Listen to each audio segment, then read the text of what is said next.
여덟 번째 물건입니다. 수원지방법원 2024 9447 공유물 분할 경매인데 여기에 대지에 건물이 있고 건물주가 백정의라는 분이 있습니다. 그리고 대지가 세 필지인데 대지 세 필지에 대한 공유물 분할 경매입니다. 여기 보면 땅이 192.39평이에요. 감정 가격이 5억 2,400만 원인데 최저가가 2억 5,700입니다. 이거는 공유물 분할이기 때문에 MPL로 쓸 수 있는 물건이 아닙니다. 채권 채무관계에서 나온 게 아니라는 얘기예요. 여러 명이 같이 봤는데 제가 보니까 이 내용은 어떻게 됐냐면 여기에 오래된 건물이 있는 땅에 상속을 받았습니다.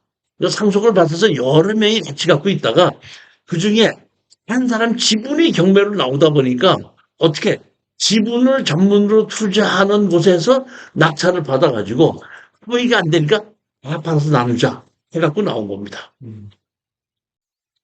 감정 가격은 지금 270만 원에 됐는데 제가 보면 500만 원에서 900, 칩보드에서 500에서 900이고 재미나에서는 200에서 350이거든요.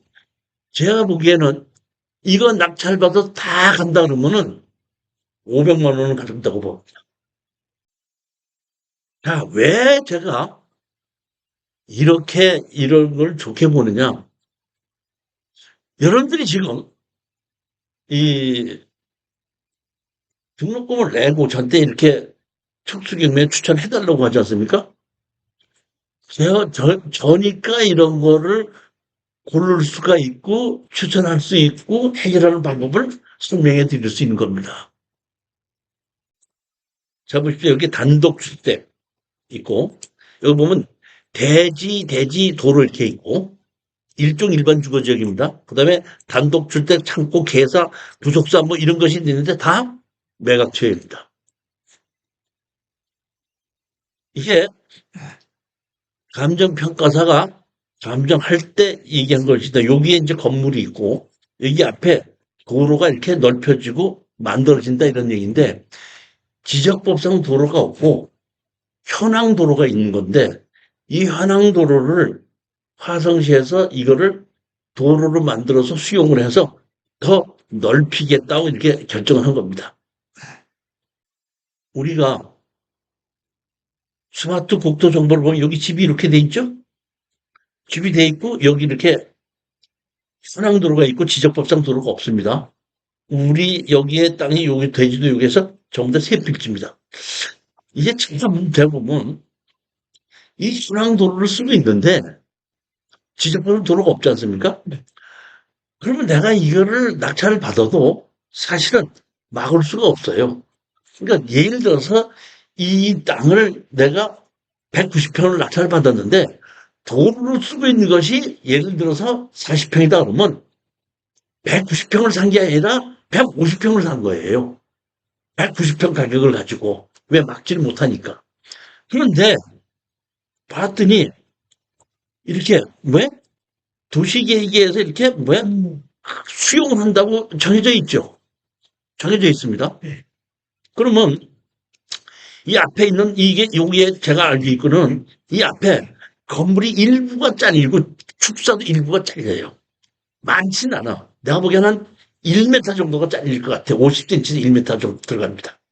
그리고 요 뒤에 있는 요 두 필지도 같이 이게 도로에 수용이 됩니다. 쪼가리 땅이 남는 겁니다, 이게. 용도 지역은 도시계획 지역의 일종 일반 주거지역이죠. 근데 여기 뭘로 돼 있죠? 지구단위 계획 이렇게 돼 있죠. 국토의 계획과 이용에 관한 법률에 도시군 관리의 계획이 결정이 되면은 지형 도면을 어떻게 한다는 지형 도면을 만들어서 공고를 해야 된다고 돼 있고 그렇게 된 것이 지목이 대지인 것이 지정 공고를 해놓고 10년 동안 집행을 하지 않으면은 땅 주인은 매수 청구를 할 수 있다 이렇게 되어 있습니다. 제가 찾아 들어가 봤습니다. 그랬더니 화성시 고시 언제 했죠? 24년. 24년도 했죠. 24년도 했으면 10년 지났어요? 안 지났어요? 안 지났죠. 자, 그러면서 이상하다 봤더니, 자, 보십시오.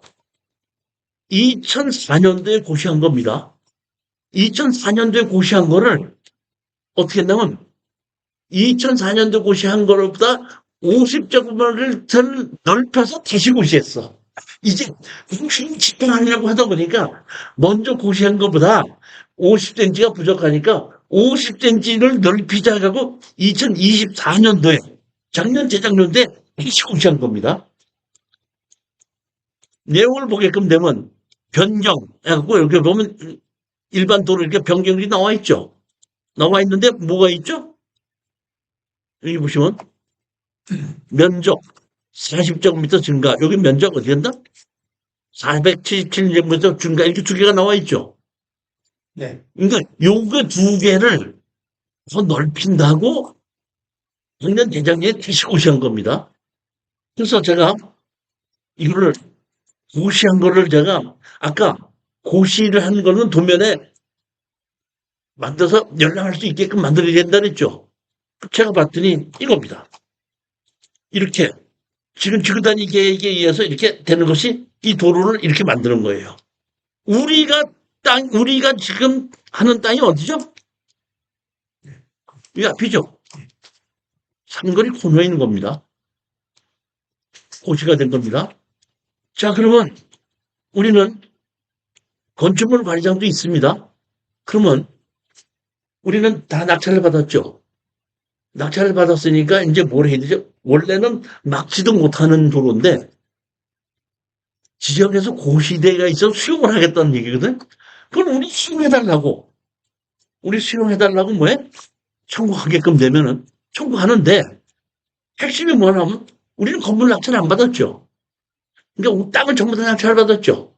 그러니까 땅 주인을 상대로 해서 철거와 지료 소송을 해서 건물을 우리 것까지 같이 만들어버립니다. 그래놓고 수용을 하게끔 되면은 건물을 찾아야 되거든요. 그러니까 수용 보상도 주는 거고, 땅 보상도 안 주는 거예요. 그리고 도로가 넓혀지죠. 아까 몇 평이었죠? 190평이었죠. 90평이 수용이 돼도 도로가 넓혀지는 것이 100평짜리 땅이 잘치기도 남는 거예요. 이러면서 그 땅값이 통상적으로 올라가는 겁니다. 무슨 얘기인지 이해가십니까? 예. 이해가시오?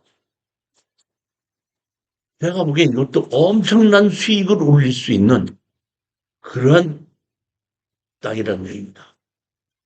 낙찰을 받으신 다음에 저거 차분하게 하나씩 해결해 나가면은 제가 보기에는 우리 승가격만 갖고 수용하는 것만 가지고도 남고 나중에 100평 땅 남는 거는 500만 원씩 핀다 그러면은 그것만 하지 또 5억짜리야.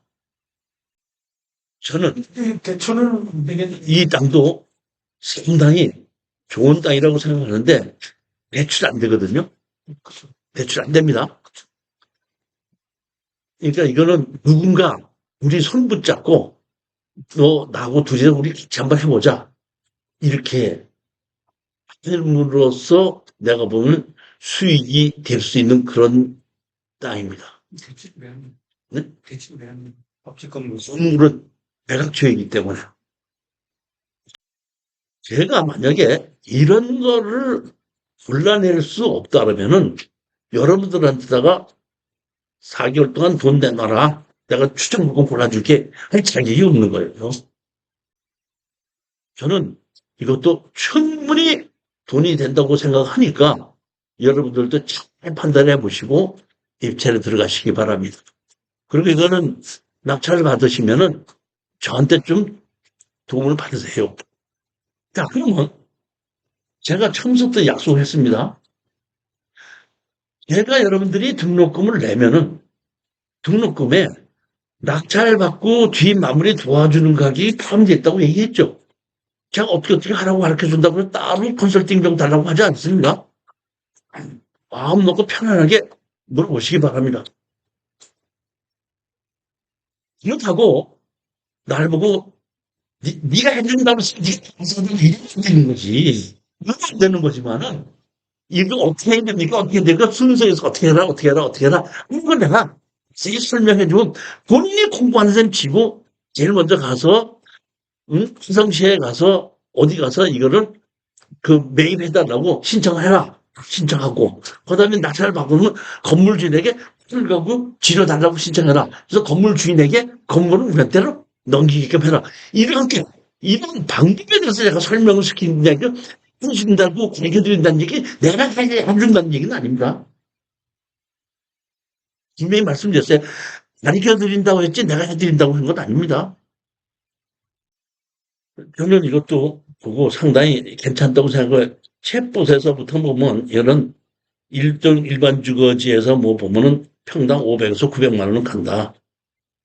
도로 접했으면 800만 원에서 1200만 원 간다. 상권하고 인접했으면 대리변에 근접해서 1200만 원까지 간다는데 지금 앞에 그 도로가 넓혀져서 만들어지지 않습니까? 그럼 제가 보기에는 평당 500만 원은 되는 땅이에요. 일반 주거지역이 계획관리 지역도 아니니까. 그만큼 개발이 되는 곳이라는 얘기거든요. 190평 중에서 90평은 수용당하면서 내 투자금 뽑고 100평 갖고 있다가 한 2, 3년 있다가 매도하고 나오자 그런 얘기. 상속을 받았으니까. 상속을 받은 거예요. 제가 다 봤더니 이 옛날 집을 상속을 받았는데 상속을 받은 거를 가지고 어떤 사람이 이걸 썼어. 이걸 보는 게 이렇게 썼잖아요, 이게. 그리고 이 사람이 주식회사 온베스라는 이런 데서 공유물 분할 경매를 놓고 이거 상속을 받은 거예요. 여러 명이. 이게 제가 다 이건 등기부등본을 처음부터 누가 갖고 있다고 언제 상속받아 갖고 언제 이게 경매로 진행되고 이걸 다 하게끔 되면 책이 너무 두꺼워지니까 결론만 내가 읽고 말로 설명을 드리는 거예요. 그러니까 원래 있던 집인데 제가 보기엔 집 비어 있고 살고 하다 보니까 자식들은 상속을 했고 상속한 자식들은 외지에 나가서 살고 있고 그러다가 그 상속받은 나중에서 누가 하나 경매로 압류해서 집어넣으니까 누가 낙찰을 받았고 그 사람이 여기서 보면 다시 경매로 집어넣을 사실은 제가 혼자 안 살고 이런 거 모르거든요. 그다음에 한 번 더 떨어지도 나갈 것이다 이렇게 생각을 했는데 이 보니까 이게 주식회사 온베스라는 얘기 경매 전문가들이거든. 이 얘네들이 하기 때문에 한 번 더 떨어지게끔 되면 아 얘네들이 또 손을 쓸 것 같아갖고 야 이번에 그냥 그래도 돈을 매덕 버는데 더 떨어지면 몇천만 원이잖아요. 몇천만 원 더 벌겠다고 매덕 벌는 거는 더 떨어질 때까지 기다릴 필요가 없지 않느냐. 이렇게 해서 제가 이번에 추천하고 이번에 들어가자 이렇게 결정된 것 같다 제가. 땅 수인하고 건물 수인하고 소리가 안 됐을 때 결국은 땅 수인이 이기는 겁니까? 아니면 뭐 네. 아니 철거 대상입니다. 아니 제가 보기엔 땅 주인과 건물 주인이 같기 때문에 법정 성분이 인정이 되는데 아니 거기서 사람이 살다고 쓰러져가는 집을 가지고 자기가 저기 뭐야 치료를 내면서 있을 사람이 어디 있냐 이런 얘기죠. 그럼 자기가 철거하려면 돈이 들어가니까 100만 원이라도 주고 나한테 팔아라. 그럼 그 사람 판다 이런 얘기예요. 우리가 100만 원 주고 사갖고 그거를 철거하게끔 돼서 수용하게 되면 건물도 짜니까 건물 조금만 잘려도 다 하는 거죠 다. 그리고 옆에 땅이 두 필지가 있는데 그 가운데가 도로나겠는데 쪼가리가 남지 않습니까? 쪼가리 땅은 이 쪼가리가 남기 때문에 우리가 못 쓴다. 다 수용해달라고 다 수용해 줍니다. 그러니까 우리는 주에 대략 정도만 내버려 두고 가지고 있는 겁니다. 특수경매 투자 및 소송의 성공 방정식 3요소. 이 제가 이런 강의를 하고 있다는 거를 공부를 해야 되는데 지금 보세요. 우리 이분들이 오신 분들을 제가 그 오늘 한 번 강의에 이제 5만 원 받는 건데 5만 원 받아갖고 여기 뭐야 강의사를 빌린 거 내야죠. 교재 만들어야죠. 우리 여직원 직업주 월급 주죠. 준비. 사실 남는 게 없어요. 그러니까 좀더 몇 명 더 모아야 되는데 안 하니까 진짜 몇 명 더 모으려고 제가 지금 이렇게 드리는 것이 내가 조금 아까 가르쳐 드린 게 내가 5만 원 받고 가르친 게 비싼 거예요. 아닙니다. 아니잖아요. 안 온다 이런 얘기야. 왜 안 와? 있어서 안 오는 게 아니라 이런 상황이 있다는 걸 모르니까. 그렇죠.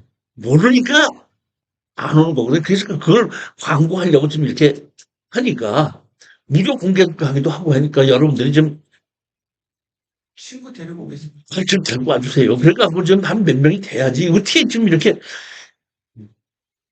이 강의량 모자랄까 봐 혹시.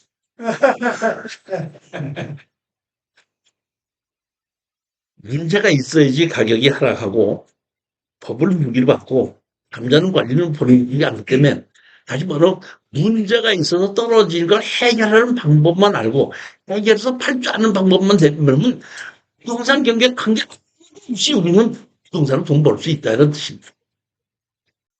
26년 6월 16일, 25일, 18일, 25일. 18일, 25일 두 번에 걸쳐서 무료 공개 강의를 하고 있는데 두 번 다 내용이 다릅니다.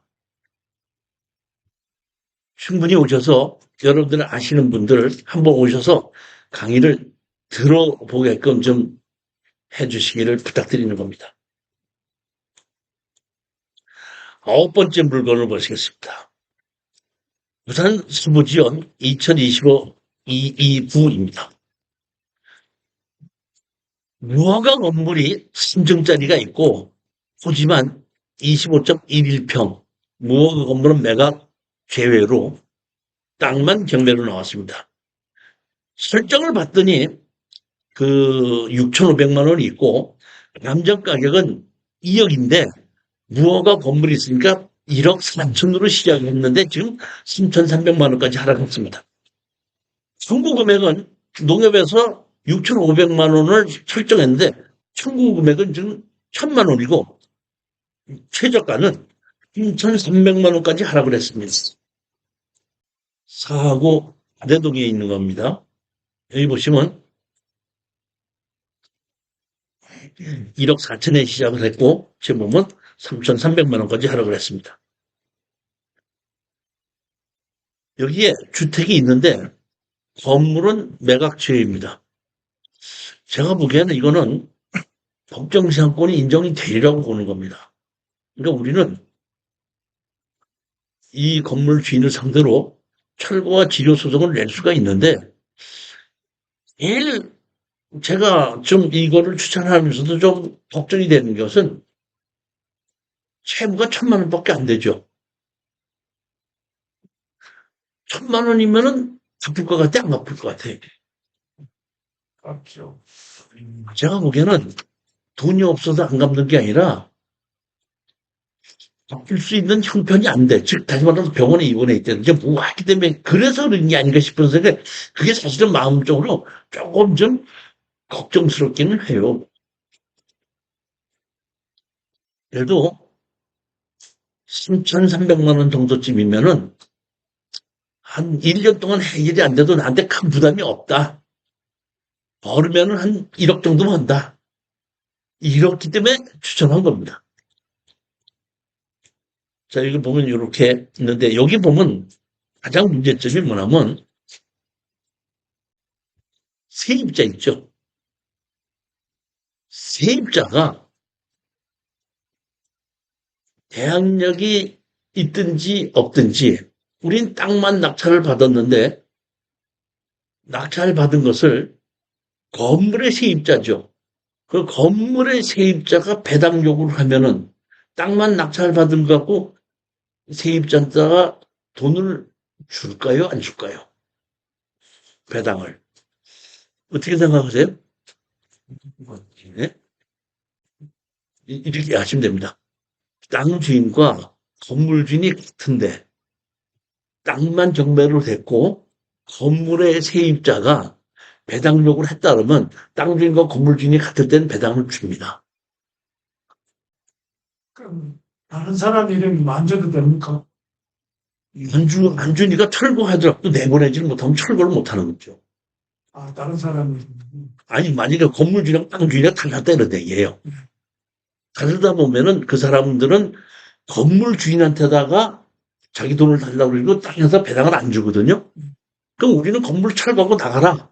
근데 건물 주인이 네 마음대로 해라. 나는 아무것도 없다. 하게 되면 대체 집행을 해야 되거든요. 대체 집행을 하면 법원에서 철거하러 가면은 세입자가 있으니까 대체 집행 불가 그러면 철거 못하는 거예요. 여기에 권리분설 핵심은 그거예요. 자, 그러면은 여기 세입자가 있는데 세입자가 여기 보면 하나, 둘, 셋, 넷, 다섯, 여섯 명인가 있거든요. 이렇게 여섯 명인가 이게 있는데 하나, 둘, 셋, 넷, 다섯 이렇게 있는데 나머지 이 사람들은 제가 보기에는 거주하고 있지 않고 이름만 들어가 있고 실질적으로는 이 두 사람은 거주하고 있는 사람이에요. 2층하고 3층하고 이렇게. 근데 이 사람들이 배당 요구를 했어요. 누가? 이 사람 최희태하고 김은주가 배당 요구를 했거든요. 그럼 아까 우리가 3천만 원에 낙찰 받죠. 근데 청구금액이 1천만 원이죠. 이 1천만 원 남는 거 갖고 어떻게든지 쪼개주겠죠. 배당으로. 근데 대항력은 없기 때문에 버티지는 못해요. 그렇지만 소액 임차인으로 배당 요구를 해서 배당은 준다 이런 얘기야. 그러면 잡으십시오. 배당 요구 나왔으니까 법원에서 배당 나왔으니까 배당 가져가십시오. 그러면 나 배당 받으러 왔습니다. 그냥 배당 줘요, 안 줘요? 네? 안 주죠. 뭘 가져가야지 주죠? 아니에요. 우리는 만 낙찰을 받았어도 건물의 배당을 받으면 퇴거를 해야 된다는 얘기죠. 건물을 우리 걸로 만들기가 쉽다 이런 뜻입니다. 이해가셨습니까? 이거는 제가 보면은 속을 해서 3천만 원 주고 이것까지 사는 것까지 갈 필요는 없고 얘기는 울산하고 부산하고 대구에 우리 그 동영상으로 들으신 분들이 있거든요. 그분들을 보고 근처에 가서 다 거주하는 사람 뭐 이런 거 다 확인해 보고 입찰을 들어가라 이런 마음으로 제가 추천한 거예요. 서울 경기에도 돈 되는 게 얼마나 많은데 겁까지 가요. 사람이 아닌가 부산 사람이 서울로 와야지 어떻게 서울 사람이 부산으로 가요. 부산으로 가지 않은 거를 그런 겁니다. 제가 지금 이걸 말씀드린 것은 이러한 것을 권리 분석을 할 줄 알아야 되기 때문에 그걸 제가 설명을 드리는 거예요. 농지 연금용자입니다. 농지 연금은 60세 이상이면 언제든지 신청할 수 있습니다. 본인의 60세 이상이면 됩니다. 영농 경력이 5년 이상이면 되는데 그 5년이라는 것이 연속해서가 아니라 총 합쳐서 5년이면 됩니다. 대상 농지는 직접 내가 실질적으로 농사를 짓고 있어야 되는 겁니다. 재래 농지. 다시 말하면 농지연금이 안 줄 수 있는데 언제냐 하면은 불법 건축물을 지어져 있을 때는 연금 안 준다 이런 얘기다. 그 다음에 배우자 외에 다른 사람하고 공유자로 있을 때는 안 해줍니다. 그 다음에 그 땅에 개발 계획이 세워진 땅은 안 해줍니다. 다시 말하면 주거지역, 지구단위 계획구역 이런 식으로 정해져 있을 때는 안 준다는 뜻입니다. 그 다음에 안 주는 것이 언제나 뭐가 있냐면 잡으십시오. 언제냐면 2015년 3월 1일 이후로 경매나 공매로 받은 경우에는 농지연금 대상을 안 준다 이런 뜻입니다. 그러면 지금 제가 연금으로 투자하라고 그랬는데 안 준다는 걸 왜 내가 연금으로 투자하라고 그러죠? 이거는 조건이 안 주는데 내가 5년 동안 경력이 있어도 내가 연금으로 신청하는 걸 경매나 공매로 받았을 때는 2년을 집중 농사를 지으면은 해줍니다. 그러니까 5년을 채웠어도 내가 경매나 공매로 농지를 낙찰을 받았을 땐 2년을 더 농사를 지어야지 된다 이런 뜻입니다.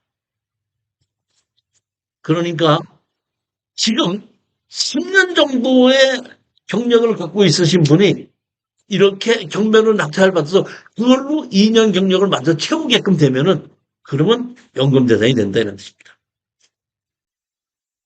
연금을 받다가 갚을 수도 있죠. 갚을 수도 있는데 그 연금은 갚으면 금리로 2.5%를 쳐서 갚으면 됩니다. 내가 연금을 받다가 옆에 개발이 돼서 땅값이 2배로 뛰었으니까 연금 받을 필요 없잖아요. 그러면 내가 그동안에 그 연금으로 받았던 돈이 3천만 원이다. 그럼 3천만 원은 연 2.4%를 계산해서 갚아버리면 연금에서 해지가 된다 이런 뜻입니다. 또 반대로 연금을 받던 부친이 돌아가셨으면은 이게 연금을 그 상속을 받는 자식들에게 물어봅니다. 네가 이거 상속을 받겠느냐? 하고 물어보면 상속 받겠습니다. 그러면 부친이 3,200만 원 가져갔으니까 거기다 2.4% 붙여서 4천 얼마를 갚아라. 그럼 갚으면 상속이 된다 이러면. 근데 자식이 난 농사 지을지도 모르고 그거를 상속 안 받겠습니다. 하게끔 되면 농어촌 공사에 그걸 매도를 합니다. 매도를 해서 7천만 원에 팔렸다. 그러면 원금 가져간 게 3,400만 원에다가 이자까지 면 4천만 원이다. 7,300만 원을 팔았다 그러면 3,300만 원이 남은 거는 상속자한테 줍니다. 근데 팔아봤더니 2,500만 원에 팔렸어요. 총 준 거는 이자까지 치면 4천만 원인데 그러면 그냥 농어촌 공사에서 손해보고 맙니다. 계산은 연 2.4%를 한다 이런 뜻입니다. 그 다음에 보게끔 되면 그러면 연금을 주는데 얼마로 금액을 책정했는데 얼마로 책정하느냐 하면은 여기 보시면 공시지가의 100% 어떤 땅이든지 공시지가가 있죠. 그 공시지가로 한다 그러면 100%로 하고 감정가로 하겠다 그러면은 다시 농어촌공사에서 그럼 감정비를 납입을 하십시오 그럽니다. 그럼 감정비를 납입을 하게끔 되면 그 감정평가사가 감정했지 않습니까? 그 감정한 가격의 90%를 측정을 해서 연금을 줍니다. 10번째 물건인데 이 남양주 물건인데 이 남양주의 10번째 물건은 취하가 됐더라고요. 그러면 공유물 분할이기 때문에 취하가 됐기 때문에 이게 더 이상 뭐 얘기할 필요가 없어요. 보면 감정 가격이 14억 4천인데 그래서 3억 4천7백까지 떨어졌더라고. 이거 낙찰을 받아서 연금 신청하면 300만 원 나오거든요. 그러니까 연금은 최대 금액이 300이에요. 근데 보통 보면은 65세 되신 분이 감정 한 13억 정도쯤 되면 300만 원 나오더라고요. 그러면 최저가격이 3억 4천7백이니까 예를 들어서 이거 4억 주고 사서 연금 신청하게끔 되면은 돌아가실 때까지 300만 원 받을 수 있는 거니까 야 상당히 좋다 생각했는데 취하가 됐어요. 11번째 이것도 농지입니다. 천안지원 2024 타경 108100 임의경매입니다. 지목이 답을 냈으니까 농지 취득 자격증명서가 필요하고 9필지고 나머지 3필지는 도로입니다. 도로 지분이고 2필지가 된데 2필지가 각각으로 건축 허가를 받아서 착공 신고는 해놨는데 착공한 흔적은 없습니다. 그러니까 이것도 아까 맨 처음에 곤지암에 있는 농지랑 비슷한 겁니다. 청구금액 감정가격이 4억 8천이고 청구금액이 3억 5천입니다. 전 가격이 1억 6천4백이고 최저가가 1억 1,500입니다. 그러니까 전 가격 1억 6천4백 정도의 이거를 MPL로 매입을 하는데 얼마를 3억 5천을 1억 6천5백 정도에 매입을 하자 이런 뜻입니다. 자 보면 여기에 두 필지고 나머지는 전부 다 도로 지분입니다. 여기 두 필지인데 여기 보시면 이렇게 여기 한 필지, 여기 한 필지예요. 이렇게 나머지는 전부 다 도로 지분입니다. 근데 요거 두 필지를 우리가 매입을 한다 이렇게 보시면 되는 겁니다. 여기 보시면 여기 창고 있고 도로가 이렇게 있죠? 포장된 도로가 있고 여기 두 필지입니다. 이렇게. 용도 지역의 생산관리지역입니다. 아까처럼 만약에 건축허가를 받는다 그러면은 일종 근린 생활시설로 받는 것이 맞습니다. 도로 옆에 이렇게 두 필지가 있습니다. 여기 보면 그 삼각 콩어등 들어가는 쪽에 이렇게 있는 거거든요. 뒤에 이렇게 공장 같은 것이 보이고 여기 보시면 건축 신고를 했죠? 빨간 색깔로 돼 있죠? 여기 보면 단독주택으로 해갖고 2020년 이렇게 만들어 놓은 겁니다. 제가 판단하기에는 이거는 두 필지를 따로따로 할 것이 아니라 두 필지를 합쳐서 창고를 짓는 것이 맞아요. 여기에 전원주택을 지금 매매를 하는 것보다는 창고로 매매하는 것이 훨씬 더 낫고 팔릴 때까지는 농지 연금을 받아도 아무 문제가 없다는 뜻입니다. 이게 1억 얼마를 투자해 놓고 제가 보기엔 한 100만 원? 90만 원? 100만 원? 이런 정도 연금을 받을 수 있는 그런 금액이에요. 두 개를 다 이렇게 건축 허가를 받았는데 이거는 우리가 낙찰 받아갖고 이거를 넘겨받으려고 하지 마시고 그냥 멸실을 해버리고 우리 연금으로 신청한다고 보고 나중에 한다고 하더라도 두 개 합쳐서 창고로 해서 사는 사람은 있어도 이 주택을 해서 이거 사시는 분은 없습니다. 여기에.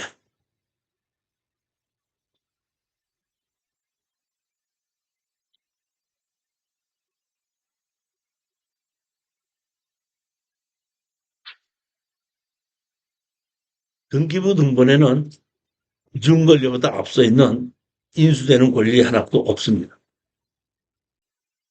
여기에 가처분이 하나 있는데 기준 권리 이후에 가처분이기 때문에 아무 문제가 없고 더더군다나 가처분이 지금 언제 했죠? 2021년도다 보면 이 가처분 자체도 제척 기간이고 지났고 기준 권리 이후고 아무 문제가 없기 때문에 이 가처분은 무시해도 된다 이런 뜻입니다. 12번째 물건입니다. 지금부터는 근린주택입니다. 근린주택. 제가 이 근린주택을 추천하는 이유는 저희가 무슨 정치 얘기하자는 얘기 아니라 현 정부의 정책이 1가구 1주택이거든요. 현재 정책이 1가구 2주택이 있어야지 세를 줄 거 아니에요. 근데 1가구 1주택만 갖다 보니까 세를 줄 주택이 없기 때문에 돈이 있으신 분들이 자기가 집이 있어도 돈이 여유가 있어도 집을 사서 세를 주지는 못해요. 그러다 보니까 제가 알기로는 지금 그 임대가 부족하다 보니까 세값이 올라가고 있는데 그러면 건축법에서 1가구 1주택으로 세를 줄 수 있게끔 만들어 놓은 것이 그 80년도에 집이 많이 부족했을 때 건축법에서 다가구 주택이라는 것을 만들어낸 겁니다. 다가구 주택이라는 것은 세를 같은 집에서 세를 주는데 프라이버시 공간을 나눠서 현관 따로 쓰고 주방 화장실 다 따로 쓸 수 있게끔 해서 그 당시에 19세대까지 만들어 놨었습니다. 경매가 시작되자 우리가 이 다가구 주택이 세입자가 많다 보니까 아무도 낙찰 안 받으려고 해서 그때 단가격 이하로 떨어지면 우리가 그 낙찰을 받아갖고 그거를 세대로 설계 변경해서 분할해서 팔았던 적도 있습니다. 그랬는데 이제 노무현 정부에서 그렇게 해서 재개발하는 거를 일부러 쪼개기를 하거든. 쪼개기를 못하게끔 하다가 또 못하게끔 만들었었습니다. 왜냐면 재개발할 때 그 토지가 많았다 보니까 일부러 이런 걸 사갖고 쪼개기를 해버리거든요. 그러니까 아 이거 안 되겠다 싶어서 노무현 정부에서 또 못하게끔 만든 적이 있습니다. 그러고 난 다음에 이제 가구 이제 비상용 주택이 많이 지어지면서 가구가 이제 시들어들기 시작했습니다. 그런데 이 다가구 주택식으로 뭐가 나오게끔 되면 근린주택이라는 것이 나옵니다. 근린주택은 뭐냐면 1층에는 상가를 만들고 2층이나 3층에 세를 줄 수 있게끔 만들어서 층수가 달리하면서도 세를 줄 수 있는 그런 것이 근린주택으로 나오게끔 되는 거예요. 그러니까 근린주택이라고 하고 다가구 주택은 하나예요. 근린 똑같은데 상가가 있는 놈은 근린, 상가가 없으면 다가구입니다. 중구 운서동이라는 얘기는 중구 운서동이 어딘지 아세요? 인천공. 인천공항 안에 있는 겁니다. 거기에 인천공항을 만들 때 지구단위 계획에 의해서 필지를 누린 건데 여기에 감정 가격이 14억짜리가 근저당을 8,600만 원을 하는데 14억을 8,600만 원에 준 것만은 다가구기 때문에 경매로 집어넣으면 방값, 방을 빼기를 해야 되기 때문에 대출을 반밖에 안 해줘요. 60% 해줍니다. 그러다 보니까 감정가격이 14억을 4억 6천에 대출해줘갖고 청구 금액이 7억인데 지금 얼마까지 떨어졌죠? 4억 1,500만 원까지 하락했습니다. 아무 문제가 없는 것이 하락이 돼야 안 돼요. 문제가 없으면 하락이 안 되죠. 근데 이게 하락했죠. 인천공항에 있는 운서동이 땅값이 제일 비싼데 이렇게 하락했죠. 왜 하락했죠? 그거는 지구단위 계획이라는 것 때문에 그렇습니다. 지구단위 계획이라는 것은 제가 말씀드렸듯이 반드시 지구단위 계획에는 어떻게 얼마를 어떤 용도로 지울 수 있다고 결정을 해놓고 바꾸지를 못합니다. 그런데 이게 토지 이용계획 확인을 보면 일종 일반 주거지역으로 되어 있거든요. 표현은 일종 일반 주거지역인데 지구단위 계획에서는 일종 일반 주거지역이라도 3가구 이상 못 짓는다. 2가구 이상 못 짓는다. 이런 조건이 붙는 겁니다. 그러면 여기에 운서동에 보게끔 되면 여기는 4가구 이상 못 짓는다. 이런 식으로 붙어 있는 겁니다. 자, 한번 보시겠습니다. 제가 우선 이게 정부를 비판하는 것이 아니라 지구단위 계획이라는 것은 전문가들이 와서 계획을 하는 거거든요. 정부에서 하는 게 아닙니다. 근데 제가 보기에는 전문가라고 하는 사람들이 계획을 잘못 잡았다 이렇게 보는 겁니다. 왜? 자 보십시오. 땅이 지금 몇 평이죠? 92평이죠. 그러니까 92평을 잘라서 분양하게끔 전문가들이 짜는 겁니다. 그럼 여기 일종 일반 주거지역이면 건폐는 50%입니다.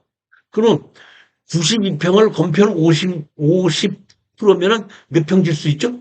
45평 질 수 있죠. 45평 질 수 있죠. 근데 3층까지 해서 4가구만 지라고 그랬거든요. 그러면 한 층에 45평짜리를 지어야 되죠. 그렇죠. 45평짜리를 포기를 해놓은 거예요. 그러니까 이거는 제가 보기에는 계획 자체를 잘못한 거라 이런 뜻이에요. 예를 들어서 이거는 이런 식으로 하려면은 92평으로 하지 말고 60평으로 잘라서 좀 작게 했다든지 아니면 6가구를 할 수 있다든지 이렇게 만들었어야 되는데 3층까지 지을 수 있고 3가구만 넣을 수 있다고 만들어 놓고 20평짜리를 해놓고 한 층에 45평을 지어서 혼자서 써라. 45평 지어서 혼자 쓸 수 있어요? 설계가 그렇게 됐다 이런 얘기예요. 그러다 보니까 할 수 없이 내가 불법을 저지르고 싶지 않은데 불법을 할 수밖에 없어요. 그러니까 불법을 안 할 사람은 지금 안 찾는 거고 짓는 사람은 불법을 할 수밖에 없다는 것입니다. 이거 불법으로 했는데 건축물 관리장에 위반 건축물을 지정하지는 않았어요. 자, 한번 보시겠습니다. 건물 3층이고 건축물 대장 용도가 다가구 주택으로 되어 있으나 현황 다가구 주택 2호, 2개호, 301호, 301호로 되어 있는 바. 다시 말하면 세 가구를 질 수 있고 밑에다가 근생을 지을 수 있다니까 밑에는 근생을 세를 줬어요. 세 가구를 질 수 있다니까 2층은 두 가구로 쪼개다 보니까 20몇 평으로 나왔어요. 근데 3층을 40몇 평으로 갖고 세도를 쌓을 수 없잖아요. 그러니까 뱃속이 이 사람이 쪼갠 거야. 쪼개가지고 허가는 3층이 한 가구인데 실질적으로 쓰고 있는 건 두 가구예요, 지금. 그렇게 해서 경로는 나오고 이렇게 돼 있는 겁니다. 여기인데 이 운소동이라는 곳에 이렇게 빈 땅이 많죠. 빈 땅이 왜 많죠? 지으려면 불법을 해야 되고 안 짓는 사람은 차라리 안 짓는 게 낫다 이런 뜻이에요. 이렇게 해서 밑에는 근린세를 듣고 2층에 두 가구고 3층에 한 가구인데 실질적으로는 두 가구를 쓰고 있습니다. 건축물 관리장은 한 가구입니다. 건축물 관리장 자 보십시오. 여기 뭐라 그랬죠? 1층 근린생활시설로 돼 있죠? 2층이 두 가구로 돼 있죠? 3층은 왜? 한 가구로 돼 있죠? 여기 제가 왜 이렇게 됐을까 하고 지구단위 계획을 내가 봤거든요. 지구단위 계획을 봤더니 여기 운서동이 점포 경영 단독주택이 있고 주거 전용 단독주택이 있거든요. 근데 우리는 아셔야 될 것이 토지 이용계약 확인원에는 지구 단위 계획에서 결정된 건 안 나와. 그냥 똑같이 일종 일반 주거지역. 그러니까 일종 일반 주거지역 중에서 점포 겸용 단독주택이 있고 주거 전용 단독주택이 있는데 이거는 지구 단위 계획에 들어가 보아야지만 알 수가 있지. 일반 사람들은 몰라요.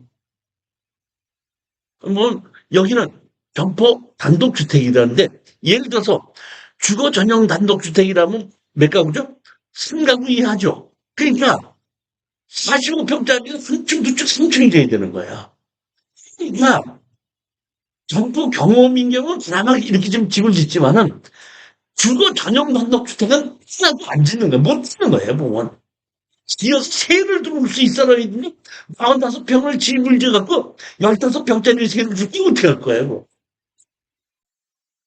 영종도에서 가장 비싼 땅이라고 한다는 이 얘기는 뭐냐면 분양했을 때 이렇게 했다 이런 뜻이고 실질적으로 지금 지구 단위에서 이렇게 되기 때문에 안 되기 때문에 문제가 없다. 그렇지만 이 정도 가격으로 하락했을 때는 쓸 수도 있다. 왜? 자 보십시오.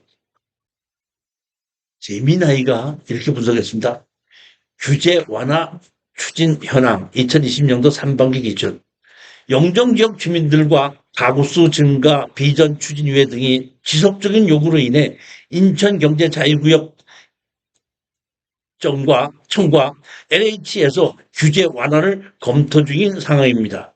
완화 목표 현재 3가구를 5가구, 작업이 5가구 상향해야 돼요. 45평 어떻게 혼자서 쓸 사람이 어디 있냐는 얘기예요, 뭐. 용적률 150%를 180%나 200% 상향해달라. 이유, 검단 신도시나 타 신도시 판교 동탄은 이미 5곳까지 허용하고 있어 영종지역의 수익성이 상대적으로 낮고 가구수 제한으로 인해 원룸, 투룸 공급이 부족해 불법 조기가 양산되는 지적 때문입니다. 현재 단계 2025년 말부터 용역 및 주민 설명회가 진행 중이며 2020년 내에 설계 지구단위 계획 변경 고시가 이루어질 것입니다. 일산의 지구단위 계획은 5가구였거든요. 그런데 지금 이렇게 2가구, 3가구밖에 안 되는 데는 어디냐면 고덕하고 여기 뭐야? 영종도하고 2개입니다. 그러니까 고덕도 14억, 12억짜리가 3억, 4억에도 지금 안 팔려요. 이렇게 보면 그 고덕의 삼성의 출근길을 보면 이 길이 다 메어질 정도로 출근해도 땅은 안 팔려요. 12억짜리가 3억가도 안 팔려요. 왜? 지금 그럼 40억끼리 집을 정해서 새로 주게끔 만드는데 그거예요. 근데 사실은 이렇습니다. 우리 이 내용을 아시거든요. 왜? 건축을 했었던 사람이기 때문에. 그럼 이게 제일 먼저 어디서 나왔냐면은 일산에서 나왔는데 일산에 얼마에? 5가구입니다. 그럼 한 가구인지 두 가구인지는 모르면 1층이 뭐죠? 현관이 있죠. 현관인데 거기도 그 당시에 7가구 정도로 쪼개고 만서 맨 위층은 주인이 살고 있고 주인이 한 30 몇 평짜리로 지어서 살고 있고 나머지는 2개를 이제 쪼개는 건데 그럼 6가구 총 7가구가 만든 게 원래는 5가구인데 7가구를 만드는 겁니다. 그때 어떻게 만드냐? 1층을 그냥 현관문 하나 이게 철문이죠. 하나 만들어요. 그럼 현관문 열고 들어가면 양쪽에 신발장이 있고 문이 2개가 있거든요. 그래갖고 이쪽 문 들고 가면은 이쪽으로 원룸식으로 방. 오른쪽 문들은 모르게. 다시 말하면 그 2가구가 현관을 같이 쓰는 거야. 실제로 그렇게 될 수밖에 없어요. 그러니까 그 당시에 할 수 없이 우리가 생각했던 거는 야 이거를 7가구를 만들어야지 월세를 주고 뭐 하고 수익이 나오는데 5가구만 만들었으니 이걸 어떻게 하면 좋겠냐. 이거 7가구는 맨 위층은 그냥 주인이 살고 나머지를 2가구씩 쪼개자. 2가구씩 쪼개는데 문제가 생기니까 현관문을 하나로 만들자. 현관문 하나 만들어 현관을 널찍하게 만든 거죠. 널찍하게 만들어서 거기서 현관 따로 쓰게끔 하고 문을 따로 둬서 거기서부터 국자로 들어가니까 2가구가 현관문만 같이 쓰는 겁니다. 그거는 고치법에 어긋났지 않아요. 그 안에 벽을 해서 막아야 될 거 아닙니까? 아니 무슨 부인만 왜 아니 그거 이게 막 시기는 아파트는 하고 후였다고 안 한 거예요? 아니 그렇지. 뭐 상관은 뭐. 안에는 이걸 안에서 설계한 거니까 처음 2개 만들었다고 문제될 거 없고 혹시 2개 만들었다고 문제될 거 없잖아요. 설계를 자체를 그런 식으로 할 수밖에 없는데 우리 같이 그 전문하고 그런 게 경험이 있던 사람은 그렇게 하면 된다는 거 알지만 일반 사람들은 그 생각을 못 하다 보니까 지금 못 치는 거예요. 그러다 보니까 이런 식으로 좀 넓혀달라고 하는데 제가 아까 할 것도 하고 재미나게 2개 한다 그랬죠. 재미나해서 이렇게 하고 있다고 가르쳐 줬거든요. 그래서 내가 이걸 가지고 책본에서 이렇게 해갖고 이렇게 됐다는데 그랬더니 너 그런 식으로 그거 믿고 그런 거 투자하면 큰일 난다. 친구로 답변을 했고, 나는 친일이야. 이렇게 답변을 한 건데, 뭐 하여튼, 이걸 추진한다고 해서 이것이 제가 보기에는 해결되는 건 아닌데, 해결하는 방법은 제가 아까 말씀드린 그런 방법밖에 없다, 이런 얘기입니다. 근데 이런 경우에는 20년 그러니까 대책 기간 5년 해가지고 위반 건축물로 그 허용이 안 됩니까? 아니, 위반 건축물로 해가지고 했던 것을 어디가 됐든 입증을 해야 되는 것은 무허가 건물 될 때는 항공사진 이렇게 5년이 지났다고 입증할 수 있는데 이건 입증할 수 있는 방법이 없잖아요. 몇 번 정도 입증을 해야 되는 거예요. 이번에 뭐 한시적으로 양세가 시켜준다고 그거 뭐 하던데 지금 유튜브에서 한시적으로 양성화한다고 했는데 아셔야 될 것은 건축법을 바꾸어야지 되는 것이지 건축법을 바꾸지 않고 그 무허가로 진 것을 양성화시켜 준다는 그런 법을 만드는 사람은 이런 법을 통과시키는 데는 없어요. 그냥 이거는 유튜버들이 자기 뭐 이게 끌으려고 막 그렇게 제목을 하는 것이지 실제 내용은 이런 일은 있을 수 없다 이런. 내가 만약의 경우에 건물을 건축을 전공을 하는 사람이 그런 거를 가지고 막 여러분들이 들뜨게끔 얘기한다고 그건 내가 잘못된 얘기죠. 뭘 그렇게 얘기하면 되겠습니까? 말이 안 되는 얘기죠. 등기부 등본에도 아무 문제가 없고, 그러니까 실질적으로 지금 이 얘기만 하면 법적으로 해지는 않았지만은 위층에 2가구를 불법을 한 걸 알면서도 무기하고 있는 거예요. 그러니까 담당자들이 가서 위반 건축물이라고 지적해서 이행강제금 내고 원자에서 고쳐놨는지 안 하고 그냥 모르는 척하고 가만히 있는 거고 담당자들도 봤을 때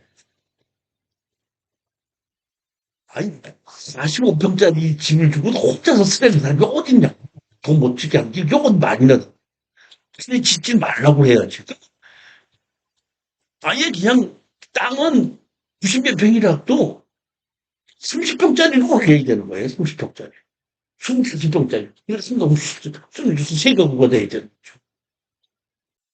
등기부등본에는 아무 문제가 없기 때문에 이런 것도 여러분이 한번 판단해 보시고 결정은 여러분이 하시는 겁니다. 운서동 자체는 상당히 좋은 지역에 있는 건 맞아요. 지금 제일 문제가 되는 것이 운서동하고 고덕지역은 두 개, 지구단위 계획이 둘 다 그렇게 만들었어요. 수원의 화성의 남양이라는 곳은 여기도 지구단위인데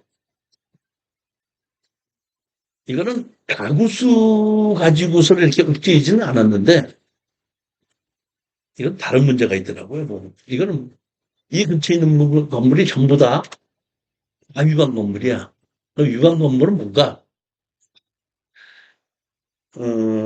노무현 정부에서 발코니를 트게끔 했죠. 그렇지 않습니까? 그 발코니를 트는 겁니다. 발코니를 트더라도 우리가 아파트를 발코니를 트게끔 해더라도 건축법에서 화재시 대피 공간은 만들어주게끔 돼 있습니다.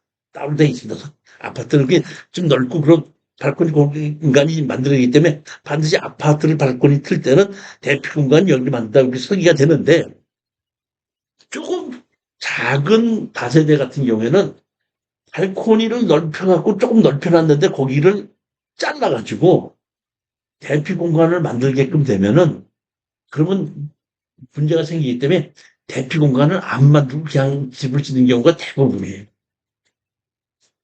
그리고 이러한 것을 대피 공간을 안 만들고 지었을 때 대표적인 게 언제냐면 박원순 시장 때예요. 박원순 시장 때에 대피 공간 안 만들어 가지고 집을 짓다고 했을 때 위반 면적이 적기 때문에 그 당시에 그런 것은 일부러가 아니라 지금 어쩔 수 없이 돈이 없는 사람이 조금 돼서 그러다 보니까 답답하니까 발코니를 틀게 맞지 않느냐. 이렇게 해가지고 틀 수 있게끔 만들어줬기 때문에 그 위반을 한 거를 이행강제금을 5년만 내고 5년만 내면 더 이상 안 내도 된다 이런 것도 만들었어요. 그러다 보니까 그 당시에 다세대 업자들이 서울에서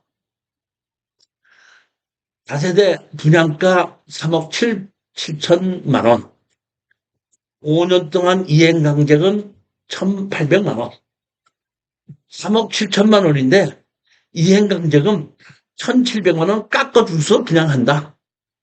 그러니까 네가 5년 동안을 벌금 내고 있다가 5년 지나면 더 이상 안 내도 되니까 우리가 깎아주니까 그거 걱정하지 마. 위반 건물로 지정된 거 걱정하지 말고 살아. 이렇게 판 적이 있어요. 몰라요? 못 봤어요? 그런 거? 처음. 김희주 씨 처음 들어요? 처음 들어요? 그래서 들어본 적이 있어. 그랬는데 그래서 돌아가셨어요. 이건 잘못됐다 해갖고 그걸 나중에 이제 그 누구지 오세훈 이름으로 바뀌면서 그거 없애버렸어요.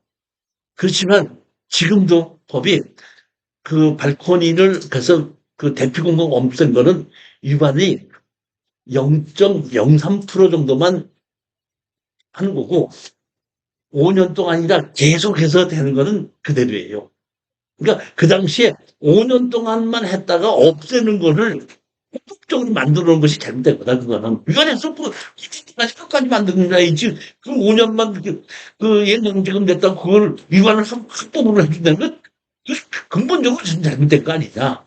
이렇게 해서 그거는 없애버리는 게 맞습니다. 그러다 보니까 여기 있는 거는 전부 다 그런 걸 위반했더라고. 그래서 다 위반했는데 이거는 지금 얼마죠? 17억짜리가 얼마까지 떨어졌죠? 5억까지 하락했죠? 왜 이렇게 떨어졌나고 봤더니 이런 거 여러분 사지 말라고 이거 제가 이거 사라고 하는 거 아닙니다. 이런 거 사면 안 된다는 겁니다. 다른 거하고 위반이 달라요. 이거는 뭐냐면 이거는 뭐를 위반했냐면 그것도 위반했지만 주차장 위반했어요. 주차장은 위반한 면적의 50%를 1년에 2번씩 이행강제금을 냅니다. 예를 들어서 9평을 지금 위반했거든요.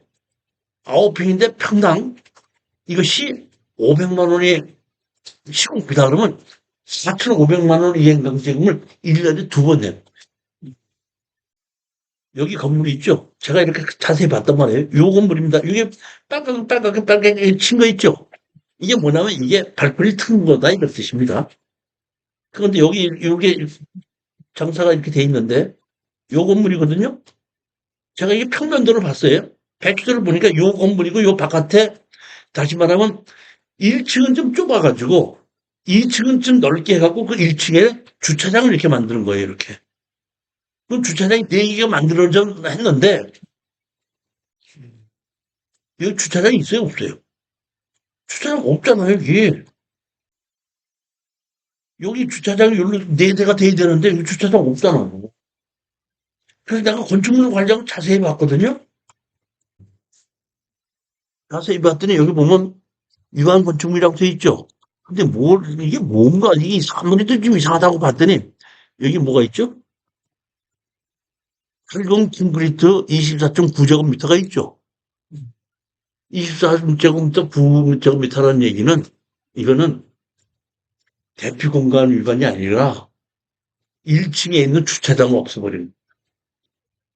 이거는 그러니까 누군가 낙찰 받았다가 미 저기 뭐야 미지급을 했습니다. 그러니까 이런 거는 이게 한 번 더 떨어질 수도 있는데 가서 이행강제가 언제인지 확인해보고 낙찰 받으면 주차장 원상복구 시켜야 됩니다. 그런 마음으로 낙찰을 받으면 되는 겁니다. 그렇지만 제가 보기에는 1층에 세 주는 거를 그 근린시설 욕심을 내지 말고 위층은 아무 문제 없이 월세를 잘 받을 수 있기 때문에 이것도 가격만 더 떨어져 가지고 그것이 원상복구 시키고 이행강제금 내는 거와 만약에 가격 떨어진 것이 쌤쌤 낼 수 있다 그러면은 한번 해볼 만도 하다 이런 뜻. 화성시 건축조례는 100분의 3에 해당하는 문명을 낸다는 얘기예요. 100분의 3, 발코니 확장한 거를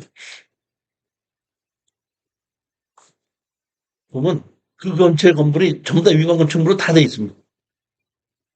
다 돼 있는데 이 다 돼 있는데 보게끔 되면 주차장 위반이 아니고 발코니 확장만 위반이에요. 근데 우리 그 건물 지금 이 건물만 이렇게 많이 떨어진 것은 주차장도 위반했다 이러지. 아무래도 이렇게 발코니 확장만 위반한 걸 갖고 가격이 이렇게 많이 떨어지지 않을 텐데 싶었고 제가 면밀히 봤더니 주차장을 위반한 걸로 저는 판단한 겁니다. 이건 여러분이 한번 하셔야 될 일입니다. 부동산을 소유하고 분쟁이 생긴 거는 수천 년 전부터거든요. 그 때문에 인류 역사에 반복된 부동산 갈등은 필연적으로 오랫동안 갈등이 생겼기 때문에 그렇게 이럴 땐 이렇게 해결하는데 이럴 땐 이렇게 해결한다는 법이 다 있다는 겁니다. 그래서 그 법을 찾아서 알고 이용하게끔 되면 부동산의 문제는 다 해결할 수 있다.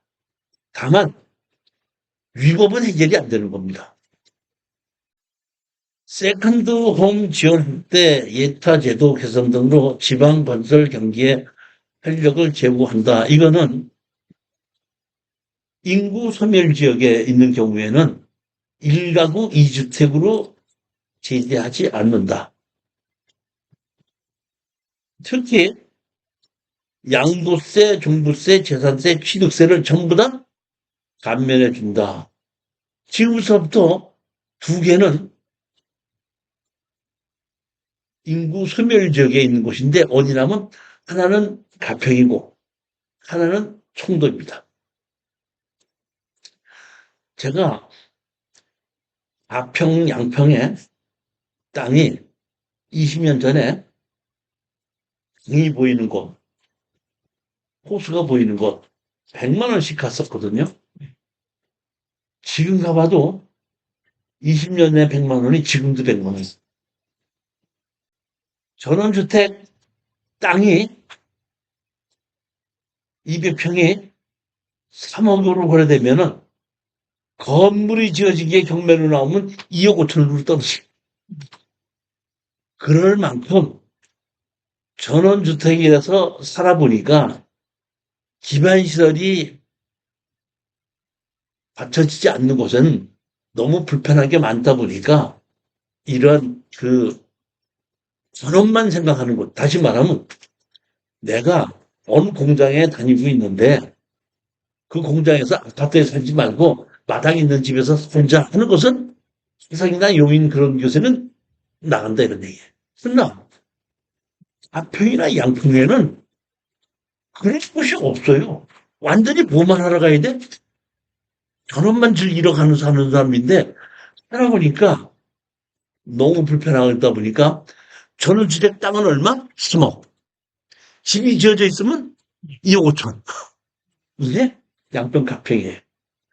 그래서 내가 쓰지 말라고 하면서 가평 걸 내가 또 지금 골라가고 쓰라고 그러는 거야. 왜 그래? 싸니까. 응? 여기 보면 여기 가평이 나오고 이게 청도가 나와 있어요. 두 개. 여기 가평하고 지금 청도를 두 개를 고른 겁니다. 14번째. 여기 가평이 있는 겁니다. 남양주 지원 2024-79323 근린주택으로 땅이 177.57평이고 여기 건물이 두 동이 있습니다. 2종 근린생활시설로 사무소와 주택이 두 동이 있습니다. 가평군 상면 송동리에 있는 거고 있는 것인데 감정 가격이 얼마에? 8억 8,900인데 1순위 농협에서 3억 5,200을 설정을 했고 청구 금액이 3억 4,500만 원인데 전 가격이 2억 1,300으로 떨어졌고 지금 1억 4,900만 원까지 하락했습니다. 이건 제가 보기에는 억지로 뭐 MPL을 쓰려고 애쓸 필요는 없습니다. 그냥 낙찰을 해도 아무 상관이 없다 이런 뜻입니다. 오늘 가평이 양평보다 좀 더 가야 되죠. 그렇죠. 양평 위에가 북쪽은 더 위가 가평이죠. 자 여기 보시면 근린주택으로 되어 있습니다. 이렇게 땅이 117평이고 건물이 103평입니다. 그러니까 1층, 2층, 3층으로 돼 있고 옆에 2층으로 돼 있어 갖고 제가 보기엔 방을 쪼개 갖고 세를 주려고 애를 썼던 것 같아요. 여기 벽동벽에 있고 이게 도로 코너에 있는 곳입니다. 대리변에 그러니까 2차선 대리변 옆에 있는 거니까 위치 자체는 좋은 곳입니다. 그리고 여기 보면 뒤로도 도로가 있니까 코너에 있다 보니까 그런 위치 자체는 좋은 거예요. 대리변 옆에. 이런 건물이 있고 월세 임대문이 이렇게 해놨죠. 그러니까 제가 보기에는 방을 쪼개서 월세를 주려고 했는데 월세가 잘 안 나간 것 같아요. 그러다 보니까 경매로 나왔는데 여기 보면 뭐로 나와 있죠? 하나는 일반 음식점, 단독주택, 사무소, 뭐 계단실 뭐 이런 식으로 만들어져 있습니다. 건물이 두 개입니다. 또 하나는 소매점, 사무소 이렇게 만들어져 있습니다. 얘가 이거를 가격이 많이 하락했기 때문에 이걸 추천할까 말까 하고 조사를 하다가 추천하는 이유가 있습니다. 그게 AI가 뭐라고 얘기했냐면 이렇게 얘기를 해요. 성동 터널이 2030년, 지금 2020년도에 착공을 해서 2030년도에 개통 예정이다. 이제 막 시작한다. 제가 어디서부터 어디까지 하느냐, 다니냐, 도로가 뭐 한 개씩 있었는가 봤더니 이제 계획을 잡아갖고 이제 착공한대요. 그럼 어디냐 했더니 성동리 마을회관인데 성동리 마을회관이 우리 땅하고 한 50m 정도밖에 안 떨어진 곳이에요. 거기서부터 물이 출발을 해갖고 남양주 내방리까지 연결이 된다는 거예요. 그러면 거기서 물 하나만 지나면 가평에서 남양주까지 바로 오는 통로가 생기는 거예요. 그러면 2030년도면 아직 멀었죠. 2030년도에 개통되는 걸 보고 이걸 투자한다는 바보야. 뭘 보고 투자하느냐? 지금서부터 공사하는 사람은 들어와. 직구해야 돼. 그렇기 때문에 이거는 이게 싸게 사가지고 방으로 쪼개갖고 공사하는 사람한테 세를 주자 이거야. 그래서 한 10년 동안 월세 다 받으면 이거 본전 다 뽑고 놓은 거예요. 그 다음에 대통령이 되면 팔고 빠져나온 거예요. 그렇기 때문에 아 이거 한번 투자해봐도 되겠구나 싶은 거니까 여러분들도 뭐 지금 챗봇 뭐 무료 쓰게 되죠. 가서 성능이 긴날 언제 어떻게 만드냐 한번 물어봐봐요. 언제 시작하면 위치가 어디냐 물어봐봐요. 그럼 바로 나옵니다. 내가 물어봤더니 성능님이 마을회관이래. 이 마을회관하고 우리하고 얼마나 떨어졌나 보세요. 거의 흡족하게 해보라 이러는 게. 그래서 그걸 보고 내가 아 이것도 가평이지만은 이 정도 가격이 떨어졌다는 해볼만 하다 추천한 겁니다. 이건 위반 없지? 네? 위반 감춘 건 아니죠. 아 이건 집은 없고 이건 낙찰 받으면은 그냥 내부를 그냥 쪼개갖고 세를 줄 수 없는 음식으로 세를 줄 수 있게 그냥 붙여갖고 그냥 월세 주는 거예요. 공사하는 사람들한테다. 그게 제일 좋은 겁니다. 등기부 등본에도 기준 권리보다 앞서갖고 인수받는 거 하나도 없습니다. 15번째 물건입니다. 대구지원 2024-9082 건축물 관리장엔 단독주택으로 되어 있고 지목이 답으로 되어 있습니다. 이거는 여러분들이 낙찰을 받으시면은 건축물 관리대장을 가지고 지적과에 가서 지목 변경을 신청하면은 그냥 대지로 바꿔주는 겁니다. 아무 문제가 없습니다. 감정 가격이 4억 9천인데 아양 새마을 금고에서 3억 7천2백만 원을 대출해 줬습니다. 청구 금액이 3억 1,700만 원이고 전 가격이 1억 1,700이고 최저가가 지금 8,200만 원까지 하락했는데 MPL로 아양 그 새마을 금고에다가 팔으러 왔더니 안 판대요. 할 수가 없대. 너무나 손해가 많기 때문에 이거 그냥 기본으로 낙찰 받으면 그거 갖고 해야지 팔았다가는 문제가 생긴다. 그러니까 우리는 그냥 입찰에 들어가야 된다 이런 뜻입니다. 누군지 몰라도 낙찰을 받았다가 작업을 안 내가지고 보증금 20%입니다. 부동산을 방문하였으나 거주자를 만나지 못하여 현황 조사 통지서를 출입 후 현관에 내어두고 옴 이렇게 됐습니다. 1층, 2층이 전부 다 여기 보시면 뭐로 나와 있죠? 1층은 근린시설로 돼 있고 그 2층도 근린시설로 만들어져 있는데 실질적으로는 근린시설이 아니고 건축물 관리대장은 주택으로 돼 있습니다. 그러니까 주택으로 돼 있는 거를 근린시설로 쓰고 있기 때문에 위반은 맞는데 건축물 관리장이 아직 위반이라고 적어 있지는 않기 때문에 제가 판단하기에는 낙찰을 받아서 근린생활시설로 설계 용도 변경하시면 됩니다. 아무 문제 없습니다. 그거 하는데. 2차선 대례변 앞에 있고 앞에가 한 5m 정도는 지금 접도구역으로 되어 있습니다. 이렇게 되어 있죠. 요 땅인데 여기 2차선 대례변 앞에 있는 겁니다. 이 집인데 제발 2층은 주택으로 된 것 같고 여기 뭐야? 근린시설을 장사하게끔 만들어주신 게 맞죠?